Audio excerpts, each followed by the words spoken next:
Namo Bhagavate Vasudevaya. So we're reading from Srimad Bhagavatam. And we're going to be reading about the pastime of Lord Varahadev. So the verse on the board is 3rd Canto, chapter 13, text number 48. Okay. Ya evam etam harimeda suhare. Ya evam etam harimeda suhare. Katam subhadram kataniyamainaha. Katam subhadram kataniyamainaha. Shrimveta bhatya shravat yeta voshitam. Shrimveta bhatya shraveta voshitam. Janadnusyasu riti prasidati. Janadnusyasu riti prasidati. Yaha, one who. Evam, thus. Etam, this. Harimedasaha, who destroys the material existence of the devotee. Harihi, of the personality of Godhead. Katam, narration. Subhadram, auspicious. Kataniya, worthy to narrate. Mayinaha, of the merciful by his internal potency. Shrimvita, hears. Bhaktya, in devotion. Shravayeta, also allows others to hear. Va, even. Ushatim, very pleasing. Janadinaha, the Lord. Asya, his. Ashu, very soon. Riddhi, within the heart. Prasidati, becomes very pleased. Translation: Prabhupada by His Divine Grace Shri A.C. Bhaktivedanta Swami Shri Prabhupada Ki Jai. If one hears and describes a devotional service attitude, this auspicious narration of Lord Bull, which is worthy of description, the Lord, who is within the heart of everyone, is very pleased. Purport. In his various incarnations, the Lord appears, acts, and leaves behind him a narrative history which is as transcendental as he himself. Every one of us is fond of hearing some wonderful narration, but most stories are neither auspicious nor worth hearing because they are of the inferior quality of material nature. Every living entity is of superior quality, spirit soul, and nothing material can be auspicious for him. Intelligent persons should therefore hear personally and cause others to hear the descriptive narrations of the Lord's activities, for that will destroy the pangs of material existence. Out of his causeless mercy only, the Lord comes to this earth and leaves behind his merciful activities so that the devotees may derive transcendental benefit. So, today is the auspicious appearance day of Lord Varahadev. So we beg your blessings, your mercy, so we can speak something on this pastime, understand what we can learn from these pastimes, and as Prabhupada elaborates in this particular purport, in order to please the Lord within the heart of everyone, and in that way to become purified and to make progress on the path of devotional service. So, I beg your blessings for such an endeavor. So this pastime, it can begin in different places. But what we do is we begin with the pastime of Diti and Kashyapa Muni. So in Bhagavatam 3rd canto, the narration begins, and it's a very powerful narration because the Bhagavatam explains and expands on many different levels. Because the Bhagavatam is the narration of the Lord's pastimes and also the pastimes of the Lord's pure devotees, every single word, every single syllable is both purifying and instructive. So Diti approaches the husband Kashyapa Muni. And Diti is in a lustful condition. And so she is approaching her husband to procreate, to beget a child. And Kashyapa, seeing it also as his duty, he says this is not a problem, but he asks her to wait. And he explains specifically that please wait because this is not an auspicious time. And Kashyapa goes on to explain that this is a time of Shiva. It is interesting, in Bhagavatam it also is explained the Lord Shiva being very kind to entities in the mode of ignorance, ghosts and so on.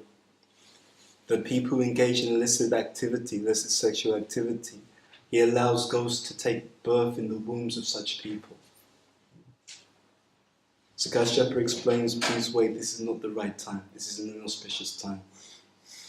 But Diti is overpowered by lust, so she cannot wait. And so they procreate. But then it's also understood after the case that because of the inauspicious timing, that the children who are born of that procreation will be very, very inauspicious entities. Therefore, she eventually gives birth to two personalities. One is Hiranyakashipu, and she gives birth to his younger brother who's known as Hiranyaksha. So, these two personalities is also explained in the, I think, 14th chapter, or 15th chapter, that they are very, very negative demoniac entities. It is very interesting how in the Vedic literatures there is a science called Nimitta Gyan. Right? So in the Krishna book, Prabhupada lists the 64 arts that were taught to Krishna and Balaram in the Gurukul of Sandipani Muni. And one of the 64 arts is Nimitta Gyan. Nimitta Gyan relates to omenology. That one is able to understand things by the omens. So it is explained in Bhagavatam that at the time of the birth of these two demoniac persons, there were very, very negative omens. Right? Negative weather conditions, so many negative signs indicating that these personalities will be extremely demoniac. A similar thing is found in Mahabharata, so that in the birth of Duryodhana, there are so many negative signs.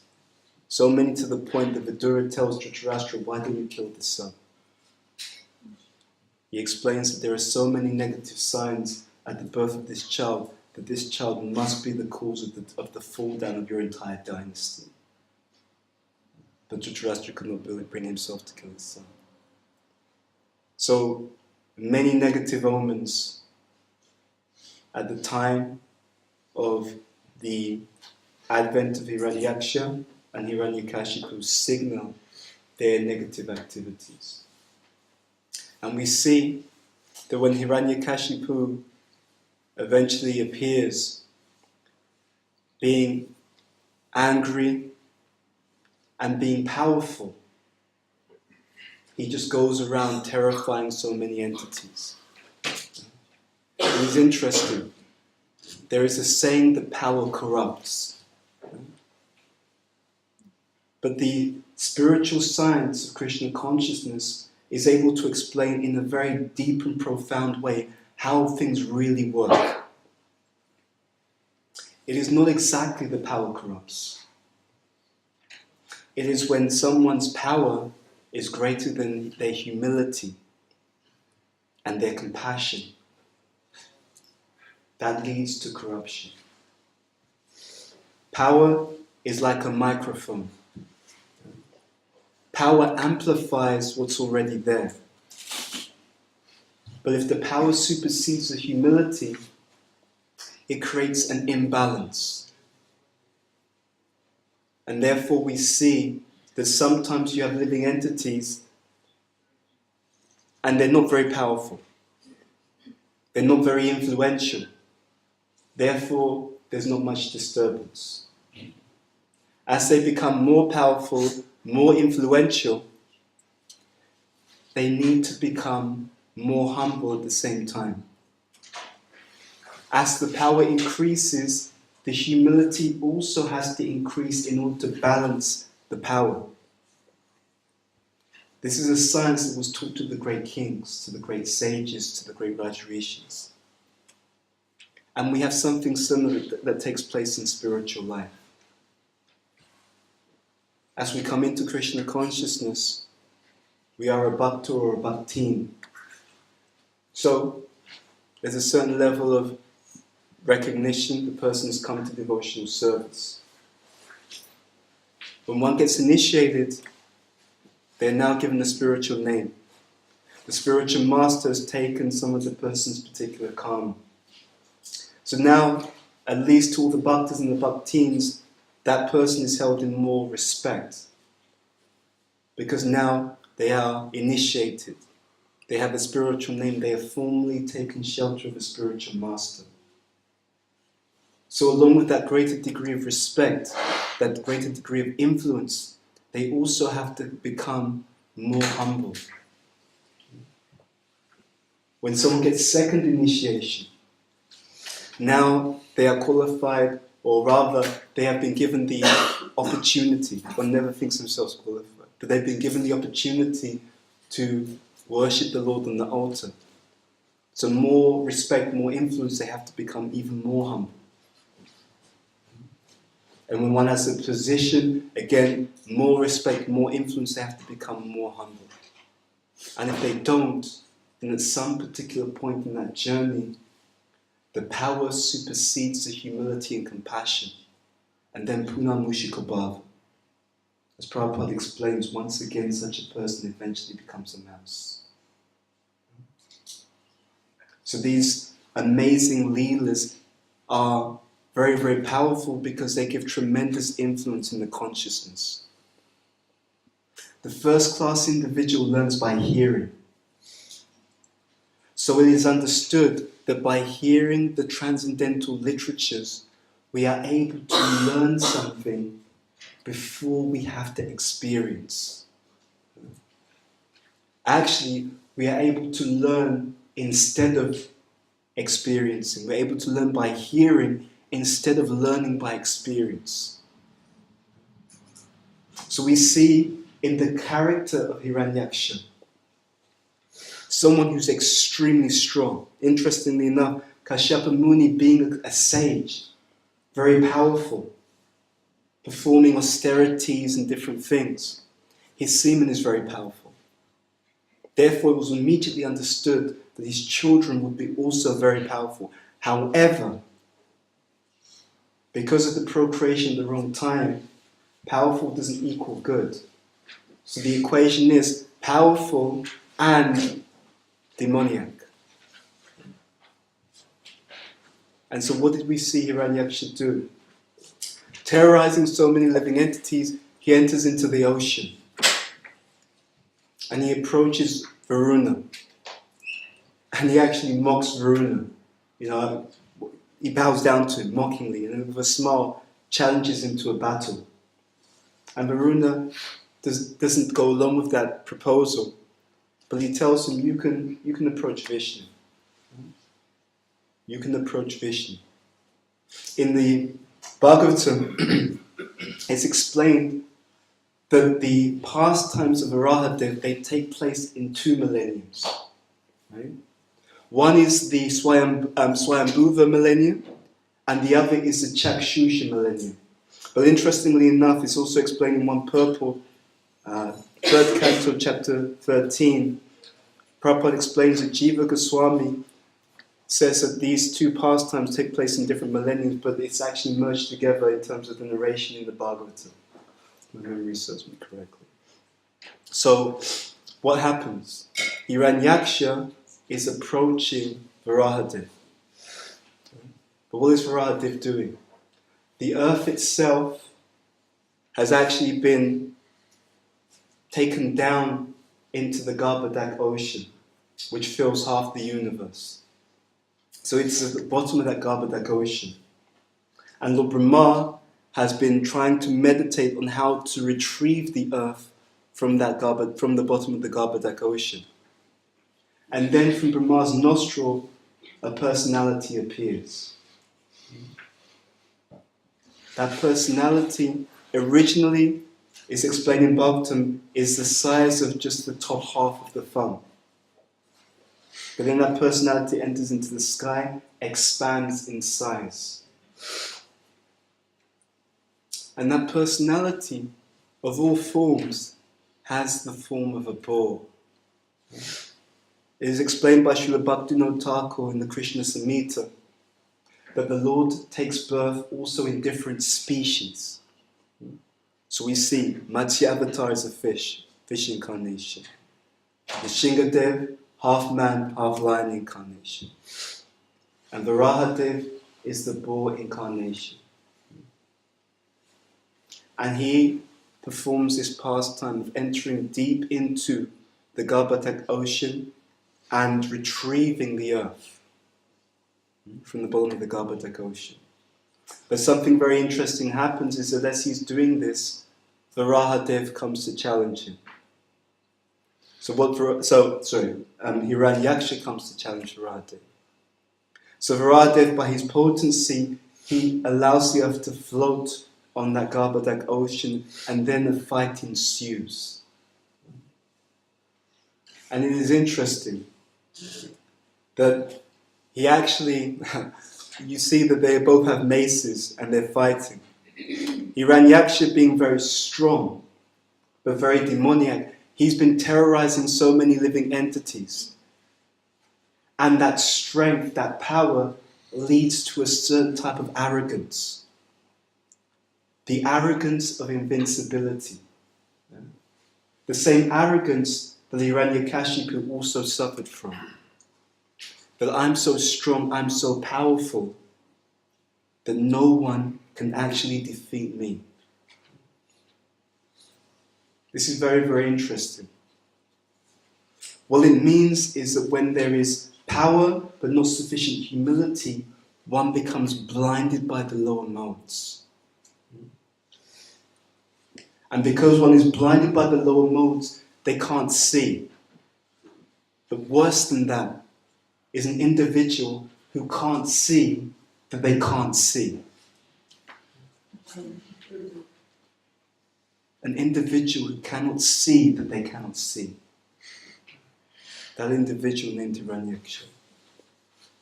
So in that failure to recognize the supremacy of the Lord, he challenges the Lord to a fight.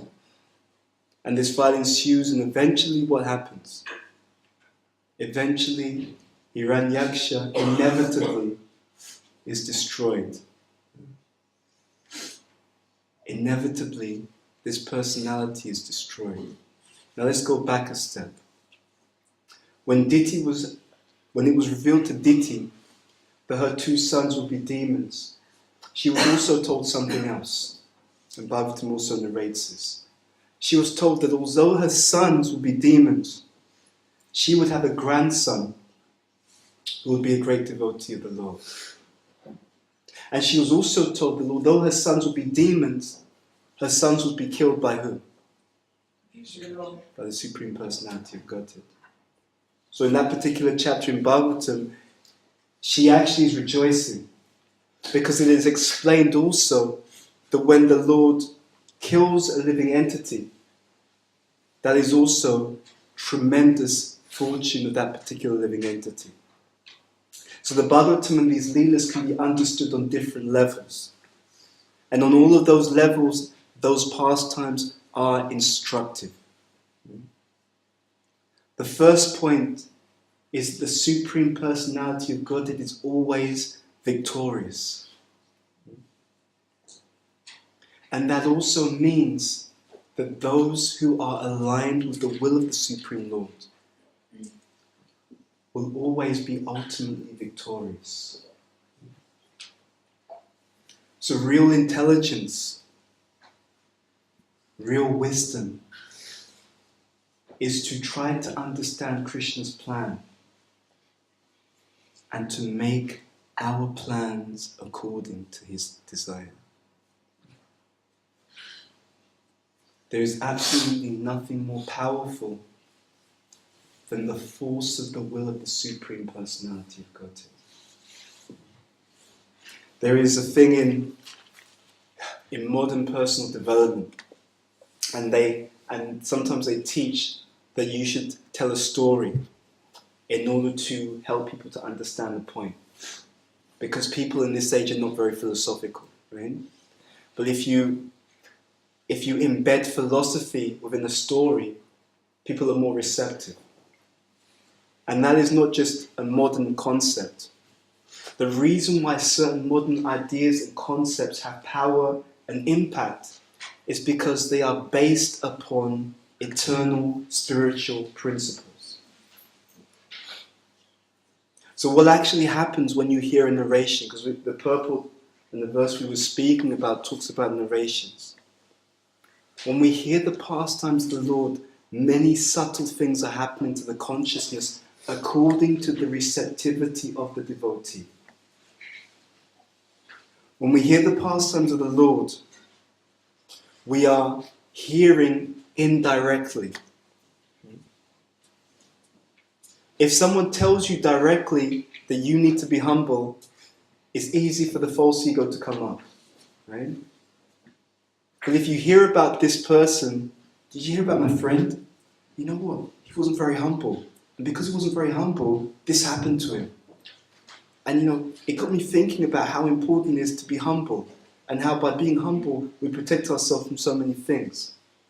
Because your false ego isn't being disturbed, you can listen and think, hey, you're right. These devotees, they need to be humble. Yeah, it's good. Yeah. I'm glad I'm not like that. Yeah.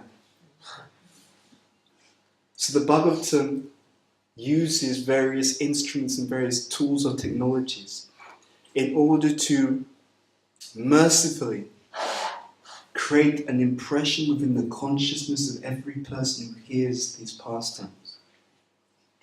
And by creating an impression, a samskar, through narrating the pastimes of the Lord in respect to other living entities, we are able to accelerate our spiritual life by receptivity and humility. So there is such a thing as transcendental psychology. There is such a thing as transcendental narration. All of these leelas are extremely and extraordinarily powerful, providing blessings on many different levels of consciousness for every single living entity who is able to hear these pastimes, reflect on these pastimes, and apply the teachings in one's own life. We were just at the retreat in Wales. So we were giving a seminar on studying of Prabhupada's books. And we were explaining how, which is something that we heard from Satchidananda Maharaj, he once made the point that devotees read too much and they hear too much. It sounds a very interesting point.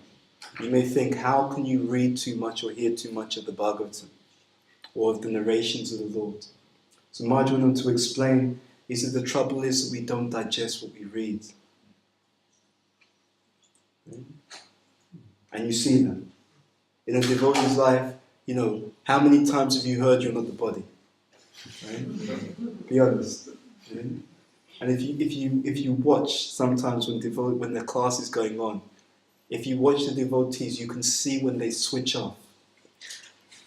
And you can tell that they switch off whenever they hear one of the Krishna conscious cliches. Right? So when the speaker says, "You're not the body," you know, everyone just switches off. And when they say something else, they come back alive again. And when they say Krishna is the supreme personality of God, they switch off. And then when they say something else, they come back alive again.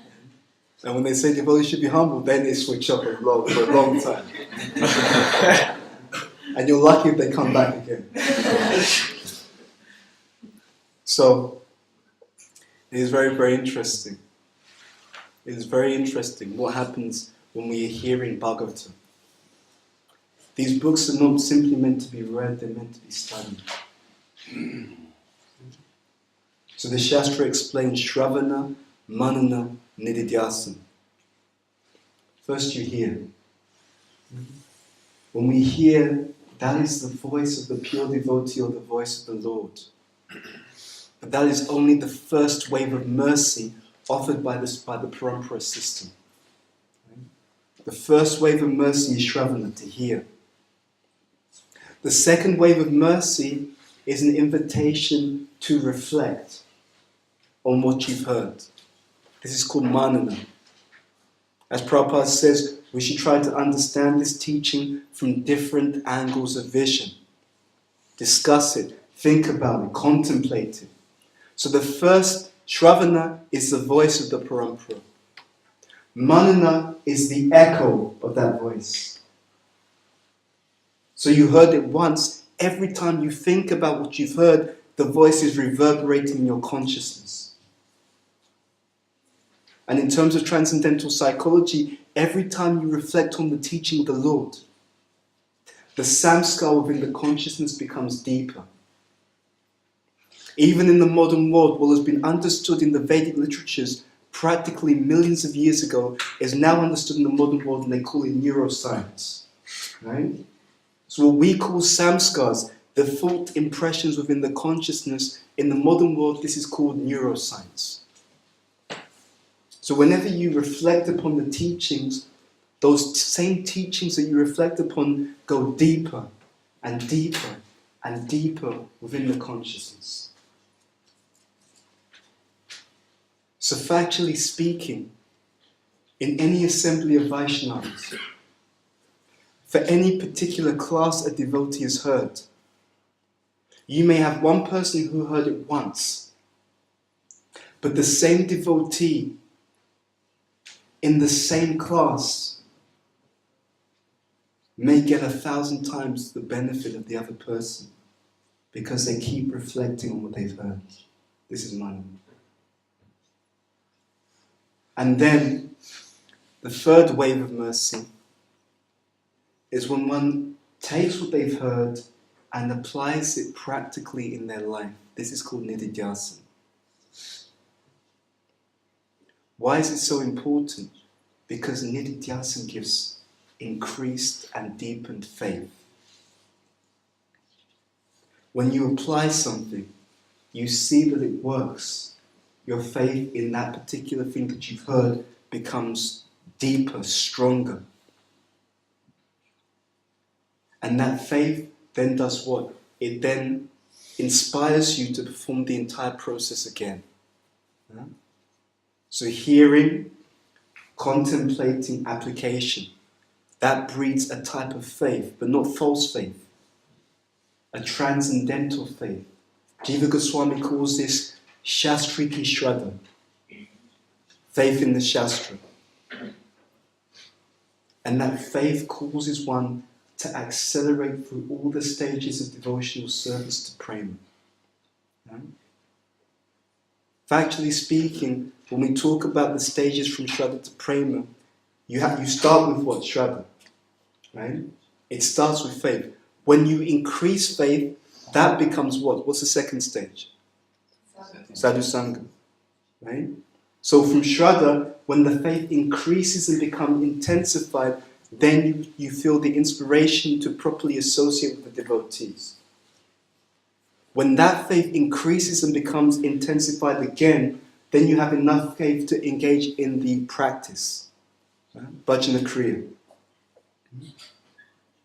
when that engagement in the practice, when the faith in that practice and in the association intensifies and increases even more, one is prepared to wade through their anatas. Because it takes determination to recognize anatas, to remain motivated and enthusiastic as one's anatas come up and to continue to go. That determination is the intensified faith. So that intensified faith causes one to keep battling with their anatas. And as you battle with your anatas, you come to a platform of steadiness, which is called Nishta. And by being steady, one starts to escalate one's spiritual advancement.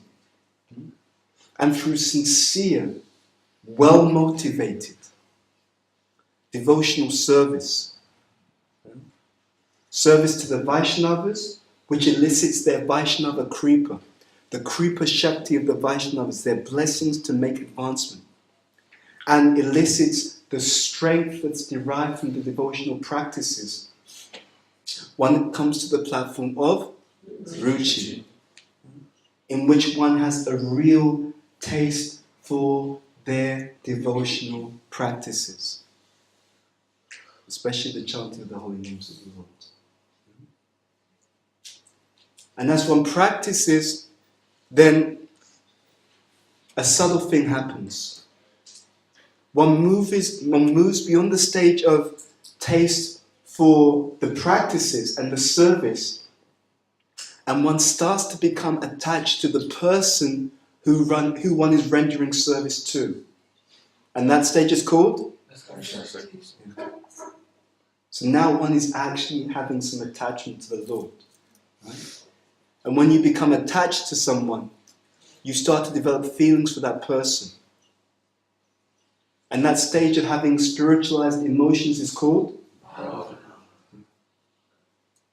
So bhava is also considered within the stages of perfected devotional service. Both bhava and prema are considered both within the category of perfected devotional service. So bhava is then considered like the beginning rays, the initial stages of love of Godhead, and that full-blown expression, that full-blown situation of pure love of Krishna is called prema. So when we hear properly, but when we do what exactly as Prabhupada has asked, hear, meditate on it, apply it, you are intensifying and accelerating your spiritual advancement. So it's not so much what we have in Krishna consciousness, it's what you do with it that makes all the difference. It's what we do with it that makes all the difference. So, this build-up of faith accelerates one spiritually and allows one to elicit deeper and deeper teachings and understandings from the pastimes. Every single pastime gives unlimited blessings to the particular living entity. That there are blessings in hearing the pastime, there are blessings in reciting the pastime, there are blessings in reflecting on the pastime. The question every single devotee has to ask themselves is, how much mercy can you handle? How much mercy can the living entity handle? Prabhupada says that Krishna consciousness means to see the world in the way that the Supreme Personality of Godhead sees it. Now we'll bring up maybe one other point and then we'll open for questions. Try and put yourself in the position of those living entities who were present at the time of Hiranyaksha and Hiranyakashipu. Just take a moment to try and think about it from their perspective. So you have two extremely powerful demons creating havoc. The moment these demons started to create havoc, Did Krishna appear immediately? Yes or no? No. So it seemed like, it would have seemed to many people that these very negative, demoniac entities are causing extraordinary trouble. Where's Krishna? There are great sages, great demigods. We know that the demigods, they are all devotees of the Lord. You could be forgiven for asking, where's Krishna?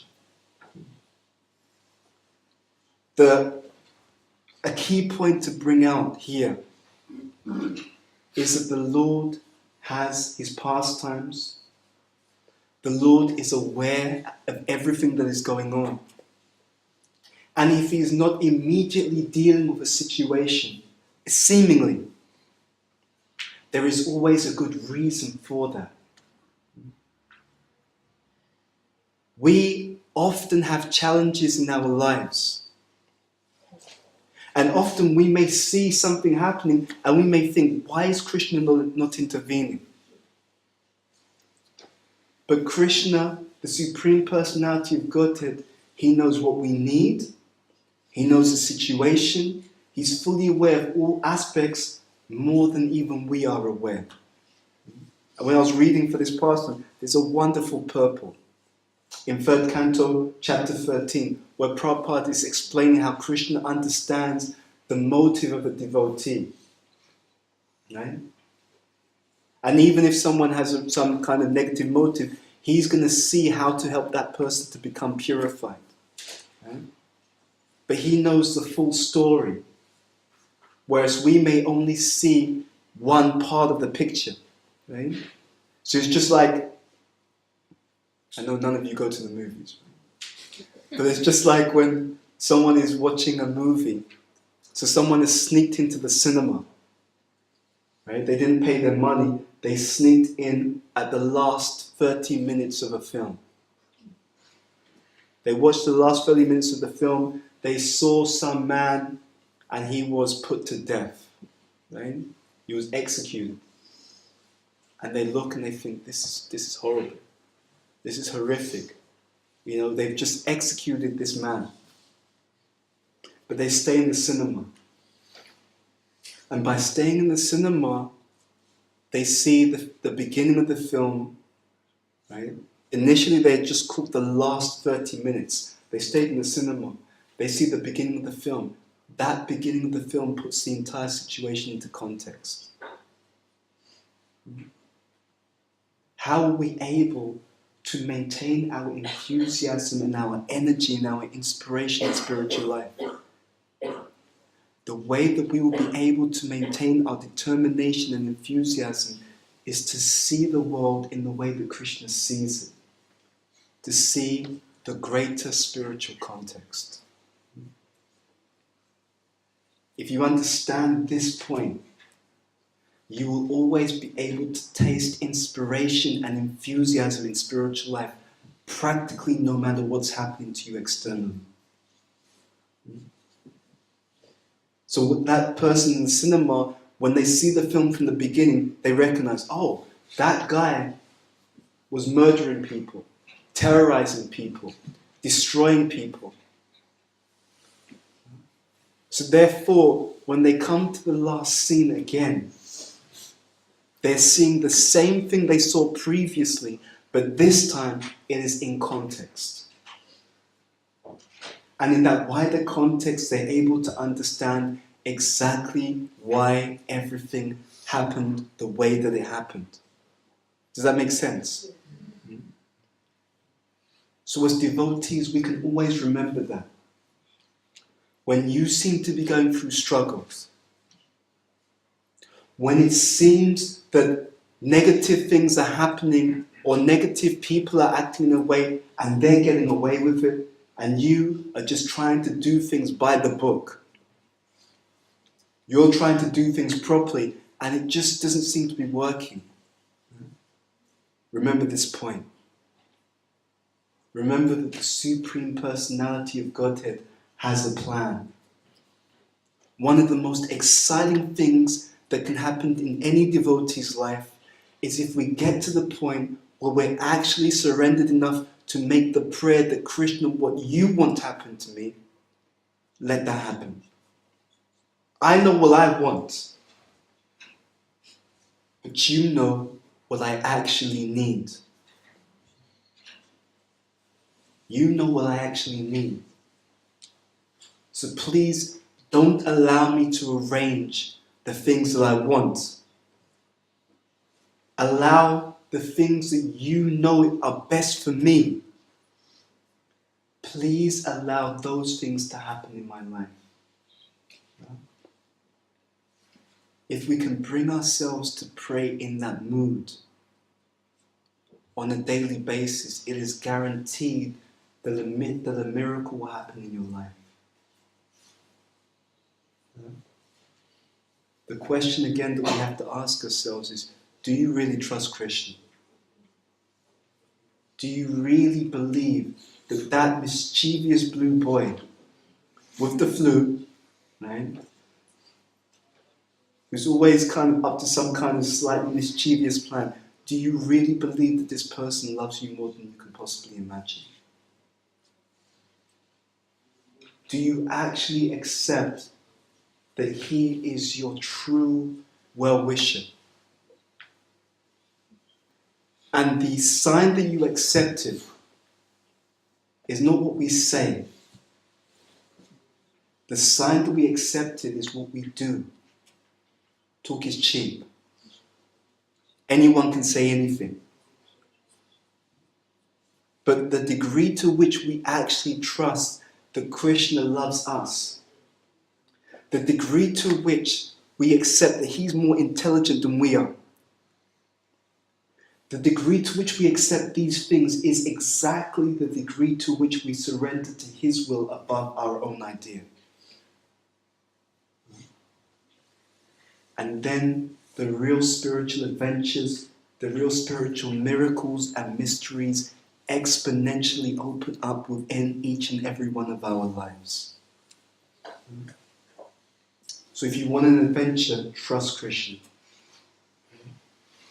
And if you want an arrangement whereby he will arrange things for you in ways that you couldn't even possibly conceive,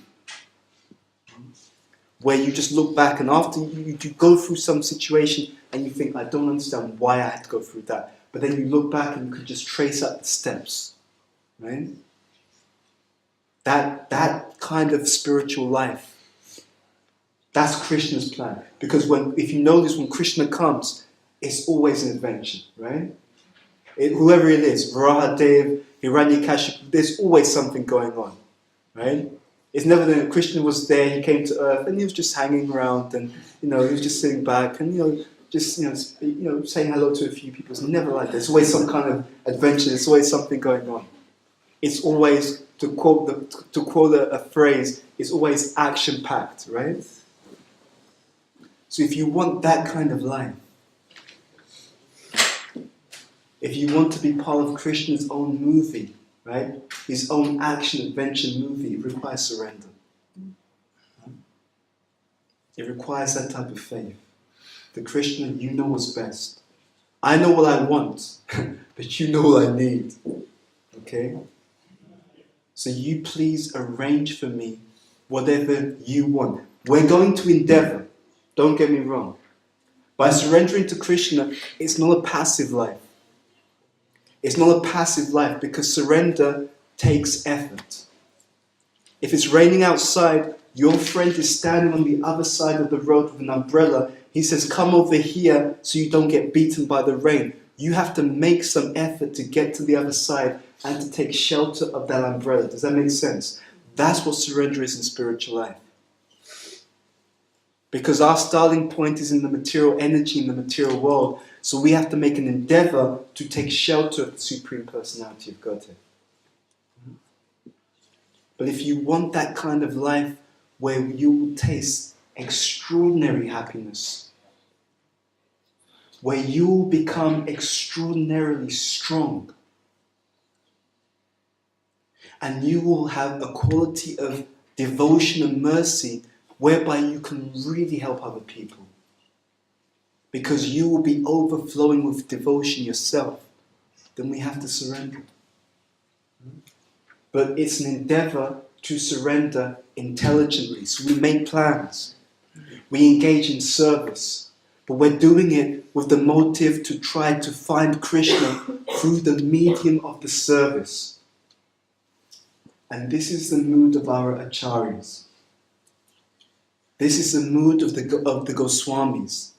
They are always looking for Krishna. Why? Because Vipralamba Seva is more intense than Sambhog. Service in separation means that devotees are always crying for Krishna. And this Hare Krishna Maha Mantra, this is how the devotees cry. As we recognize our intense and dangerous situation in the material world, as we understand how sweet Krishna is and how much we are missing out in all the extraordinary adventures that go on in the spiritual world and that go on anywhere where there is real devotion, the devotees start to cry, Krishna, why can't I be part of these adventures? So just like you read about the pastimes of Srila Prabhupada, even when he's coming, he suffered 2 heart attacks, the Lord appears to him and says, and lets him know that you're on this boat, the Jaladuta, I am looking after you, and I'm going to make sure that you get to New York, that you get to America. And so many amazing spiritual adventures.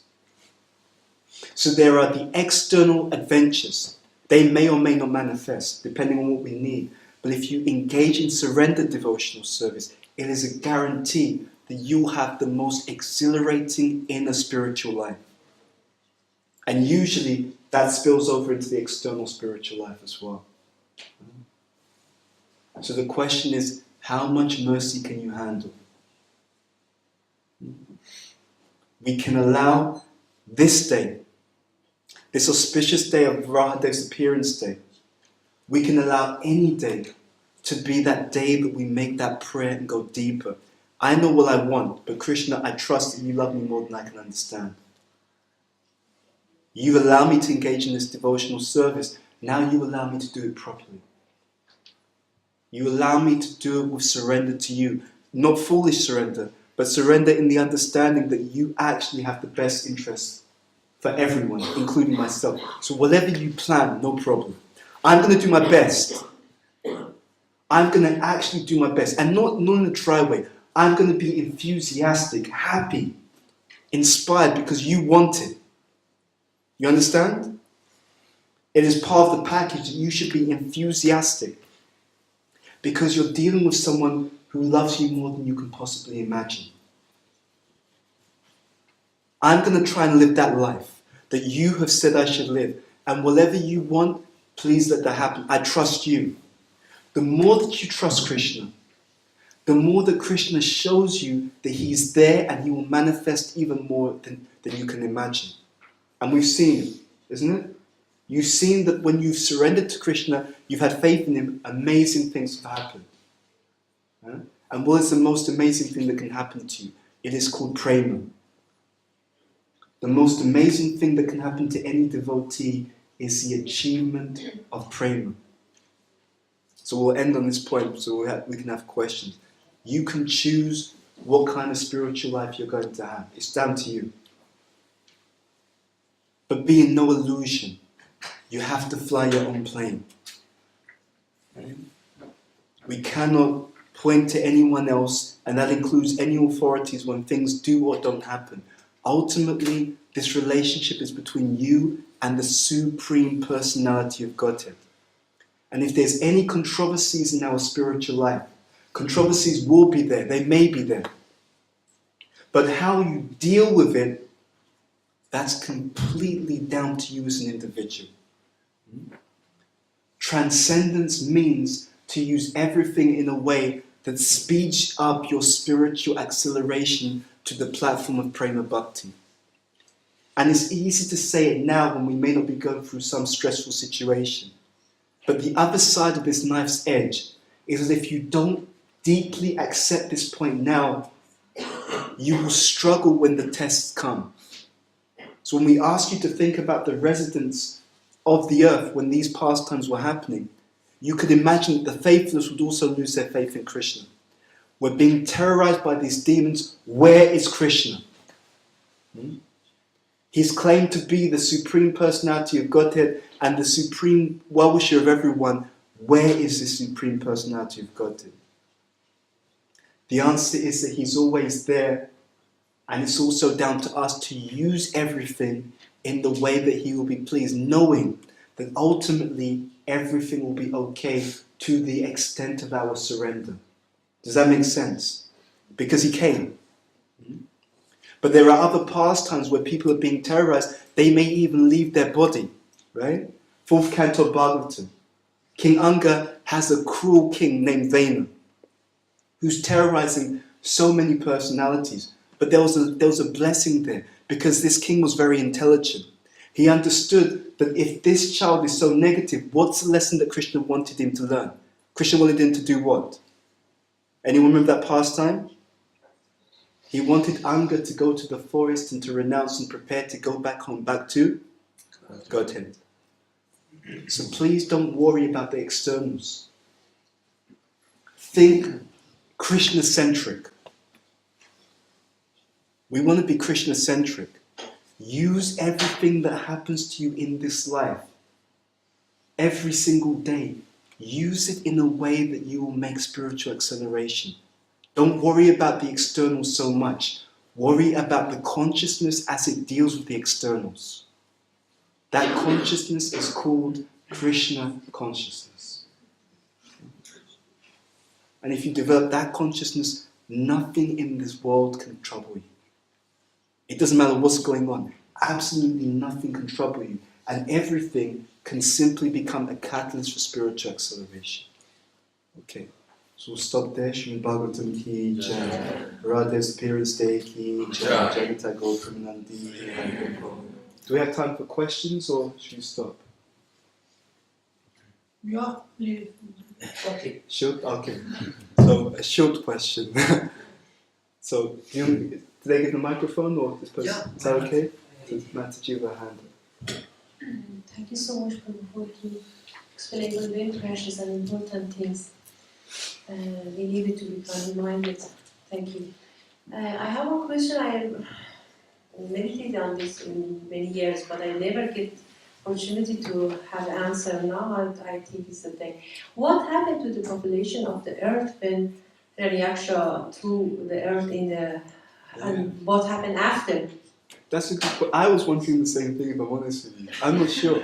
Because when I was reading the past, I was thinking, yeah, so the earth was at the bottom of the Galactic Ocean. Like, weren't the people drowned, or how did they survive? It was in the trance, or it was there. So I just... I honestly don't know. I was going to see if there are any seniors who can answer that particular point, because I didn't find an answer. I was reading this morning as well, and I didn't see what had happened to the population. Okay. So does anyone, maybe someone else here would like to answer that if they have read something or heard something about what happened? Yes, no? Okay, it looks like that'll be a point for further research on the Bhagavatam. So it's a good question. Thank you, sir. No, thank you. Thank you. Should we take one more question, or should we stop? Yeah, I think we can go on 15 minutes Okay. with questions. Okay, so Prabhu has his hand up, please. Hare Krishna. You spoke about the process of Shravana Manana and Nidya, Yes. which is kind of a process we do with us. The devotee does this process in his mind. On the other hand, we hear that our Bhakti Yoga process, the process of revelation, the knowledge gets revealed to us, which is a kind of a process coming from Krishna, from outside to us. So how do you bring these 2 points together, or what is the link between? Great question. So Srila Vishwanath Chakravarti Thakur explains in Madhurya Kadambini. He speaks about the pastime of Lord Damodar, and how when Mother Yashoda was trying to bind Damodar, the rope was always 2 parts too short. So Srila Vishwanath Chakravarti Thakur explains that those 2 parts represent effort and mercy. So Prabhupada explains also in one purport in Bhagavad Gita that God helps those who help themselves. So spiritually what happens is like the point we made earlier, it's not what we say that Krishna takes so seriously. He takes that into account. But spiritually, what you want is shown by what you do. Yeah? So there's these stages of thinking, feeling and willing. When you desire something so strongly, you'll start to act. So for Krishna to give his mercy, he gives to people who want that mercy. And the way that we show that we want that mercy is by making the endeavor for that mercy.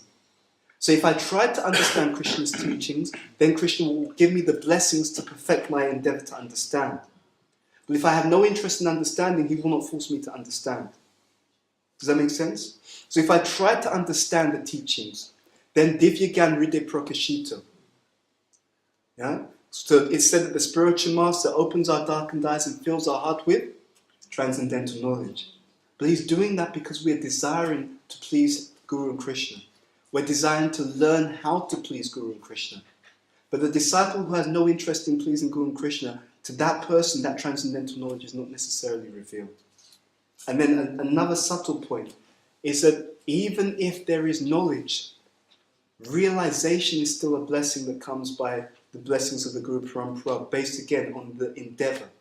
Yeah? So surrender is something that it's a process. If we are showing that we're serious about pleasing the Guru and Krishna by making some endeavor, then they perfect it by their grace. When I was reading this purport, there's a purport in 3rd Canto, chapter 13, where Prabhupada actually explains, because what's happening is Maitreya is explaining this pastime. And Prabhupada explains that the teacher becomes more and more enlivened to share with the student if the student is really eager to hear. Right? So in sociology, see, this is how powerful the Vedas are. Everything has meaning at very deep and intricate levels. They found sociologically that certain students get more help from their teachers. And they found that even in the material world, a student who's very respectful of their teacher and who inquires from the teacher feels more inspired to give extra help to that student. And it's so interesting, because in Manu Samhita, 2nd chapter of Manu Samhita, it's explained that when one has respect and reverence for one's elders and teachers, for such a person, their knowledge, strength, fame and duration of life all increase. We often think that we have to respect our elders, and it's just like, well, why do I need to respect them? You know, I've seen faults in these people, why should I respect them? But we don't understand. The scriptures, when they tell you to do something, it's for your benefit. If they don't behave properly, that's a curse upon themselves. But if you respect them properly because the scripture tells you to, you become extraordinarily powerful. Isn't that amazing? And that law works materially and spiritually. So that's why sometimes, even in the material world, some students are very powerful and very knowledgeable because they deal with their teachers properly. They're following one of Krishna's laws even though they don't know it. Isn't that amazing? Yeah. So the effort to respect the teacher means that the blessing is activated because you've just activated one of the eternal laws of teaching, of teacher and student, which has been placed there by the Supreme Personality of Godhead. Yeah? So we are receptive because we know that for the perfection of our endeavor, it has to come by the Lord. But He's going to perfect our endeavor because we're making the endeavor. Does that answer your question?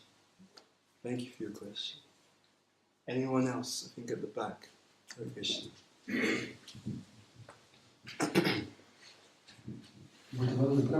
I have a question regarding the beginning of the class. How can we know that what we are planning, what we do, is actually what Krishna wants? Great. What is His plan? Or even better, how can we know that our intention for this, what we plan or we want to do, is aligned with Krishna's desire? See, there's 2 points. you can know first of all that everything you're planning to do is Krishna's plan if what you're planning to do has a sincere motive. Right? Anyabilasta shinim kanakama yanavritam anukulyena Krishna nushilanam bhakti uttama. So the first test is, am I doing it to please Krishna? That's the first test. If you're doing it to please Krishna, then the essential motive is pure. Tamal Krishna Maharaj asked Prabhupada, how many pure devotees are on the planet? Prabhupada said to him, how many devotees are in ISKCON? Right? And then Prabhupada says, as many devotees as there are in ISKCON, there are at least that many pure devotees on the planet. Now that's a strange thing to say, because you may think, well, if they're not all pure devotees, I see some of them, they have these anatas. So the Goswamis explain that even the Kanishta Adhikari can be a pure devotee if their motive is pure. Right? So there are different ways that the Shastra defines a pure devotee. Even the Kanishta Adhikari, who has a pure motive, who is serving in order to please the Supreme Personality of Godhead and his representatives, Shastra says they are a pure devotee. In fact, Shastra explains that they are above the 4 types of people who come to Krishna. So Krishna in the Bhagavad Gita says there's 4 types of people who come to him. Those 4 people are not considered to be pure devotees because Krishna is the means to something else. Right? So I'm in distress, I'm coming to Krishna because I want him to get rid of my distress. Or I want some material result. I'm coming to Krishna to get him to get me the material result. So Krishna is the means, but not the goal. But if the Kanishta Adhikari has the goal of pleasing Krishna, then Krishna is the goal, independent of whatever their means may be. So the first test is, am I trying to do this to please Krishna? That's the first test. Second, is it within Guru Sadhu Shastra? Now, something very interesting happens when these 2 things are there. Actually, I'll add one more criteria. So first is my motive. So Bhava Grahi Janardana, Krishna accepts the essence of a devotee's service, the motive. Second is it has to be within Guru Sadhu Shastra. Third, it should be confirmed by some authority. Prabhupada explains this. First canto, chapter 19, text number 12 in the purport. All activities, all important, significant activities should be confirmed by some authority. This makes the matter perfect. Prabhupada states so. So what happens? When these criteria are met, something amazing happens. You see, it is most important when we're serving, the most important thing is to make sure the devotion is there first. Right? We as devotees, we want to be competent because we don't want to give Krishna the service. We don't want to make him our servant. We want to serve him. He's going to reciprocate anyway. But the most important thing is that the devotion is there first. Because even if someone is not so competent, if the devotion is there, Krishna will eventually put things in place. You don't want the opposite, where someone is highly competent but there's no devotion. Because then eventually, if they don't change, they'll be in trouble. Yeah? So this is the threefold system. First, motive has to be proper. Second, has to be within Guru Sadhu Shastra. We do not do anything outside of Guru Sadhu Shastra. Third, it should be confirmed by some authority. This makes the matter perfect. And then the miracle is that even if you're moving in one direction and Krishna doesn't want you to move in that direction, still you'll be making spiritual progress because your motive is proper, and Krishna will eventually move things around in your life that you'll end up exactly doing what he wants you to do. Devotion is like a heat-seeking missile, right? The missile is programmed to find the heat. So where there is devotion, Krishna will come, right? The devotion is like a subtle fire. It produces a certain energy, and Krishna's like, oh, who's chanting my name sincerely? Who's trying to serve me sincerely? Where is this? I can feel someone's trying to please me. Who is that person in this assembly who's actually trying to serve for my pleasure?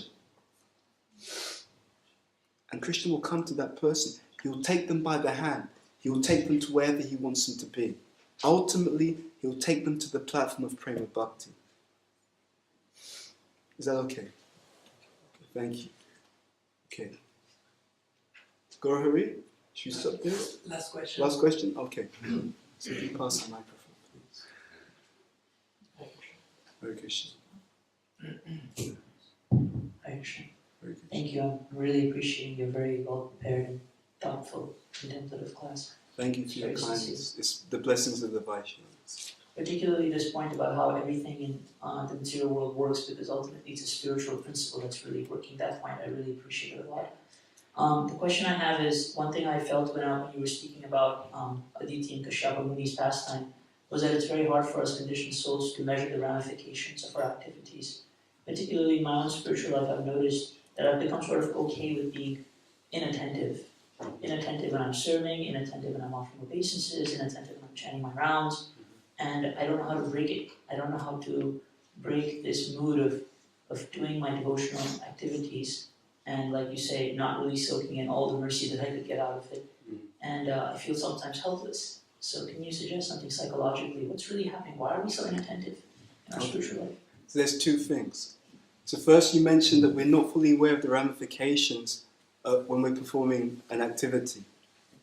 And I was thinking, the moment you said that, the first thing that came to mind is, yes, it's true, and it's a double-edged sword. It can work negatively, but it can also work positively. And what you've just said is a perfect example of that. What you've just done in expressing humbly something that you're struggling with in devotional life is you've revealed your mind in the association of the devotees. By revealing your mind sincerely in the association of devotees, you're actually helping to break that karmic pattern. That's one of the reasons why in the Nectar of Instruction it is given as one of the 6 loving exchanges. Because when the devotees can be humble and honest in good association about what they're struggling with, it helps to actually remove that particular issue from the devotee's life. So what you just did, without knowing it, has ramifications, positive ramifications. That's the first point. Second, we cannot estimate fully all the ramifications of any activity, and we don't need to. The key essential point is we do things to please Krishna, and he will adjust everything else accordingly. I have a godbrother who is a master astrologer. But not only is he a master astrologer, he's also very deep in his devotional service.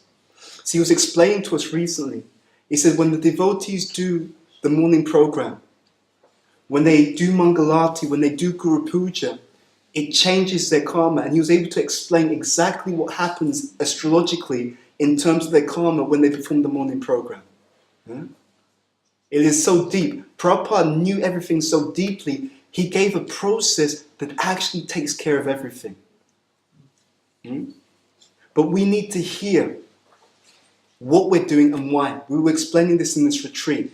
We were explaining that the way that you kill a culture is you tell people to do something and you don't explain the reasoning why. Right? Because if they're intelligent, they ask you, why do we do this? And you can't give them any answers. What will happen in the future is they won't do it. Right? So when you mention this pastime with Diti and Kashyapa, so we were giving a seminar on child psychology. We were explaining that up till the age of 15, the child sees themselves, when the child hits 15, they see themselves as the oldest child. When they hit 16, they see themselves as the youngest adult. Their mentality changes. So up till the age of 16, they'll identify with their family. So often you see Hindu parents, they go to the temple, all of these things. So when the children ask them, Mum, why do we do this? Even if the parents can't explain, the child will still do it because they identify with the parents. But if they hit 16 and they're given no answers, don't be surprised if they leave that tradition or don't follow. Because they got no explanation, so they can't follow their intelligence because they do not know why they're doing what they're doing. So the chain is broken by this. There's many ways. One is by good association, but you asked even on the level of the mind, poverty and nivriti. We have to know the negative ramifications of not following so deeply. And we have to know the positive benefits of poverty of following properly.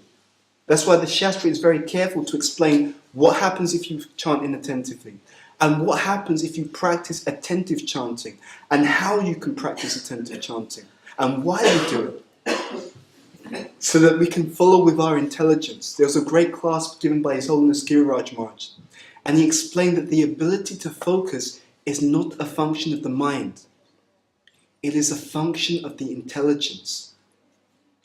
So when we strengthen our spiritual intelligence by sincere hearing, then Krishna consciousness becomes like the mafia, right? Krishna consciousness is like the mafia. Once you join, you can never leave because you know too much. You understand the point? There are devotees in this movement, they want to go, they want to leave, but they know too much. The material world's place suffering. I heard that too many times, there's no happiness there, they know. So even though they want to leave, it's just like, damn, I'm just going to have to stay and work through it because they know too much. Right? So if we sincerely hear and practice, if we pray to the Lord, you can pray to the Lord's incarnations, especially on their appearance day. You can pray to the great devotees of the Lord, especially on their appearance day, but anytime. I don't have the strength to do this, but we have to make the endeavor as well, as we said. Krishna will eventually free us of the obstacles because he sees, he's serious. He actually wants to be free of these obstacles. And that seriousness, as we said, is because Krishna's watching to see. He's doing everything in his power to become free of the obstacles. So at some point it's like, okay, I can see you're serious. I'm going to intervene and move you beyond that particular obstacle. Does that answer your question? Yeah, thank you so much. Okay. So we'll stop there. Srimad Bhagavatam ki jai. Varadev's appearance day ki jai. Srila Prabhupada ki jai. Janita Gopramanandi.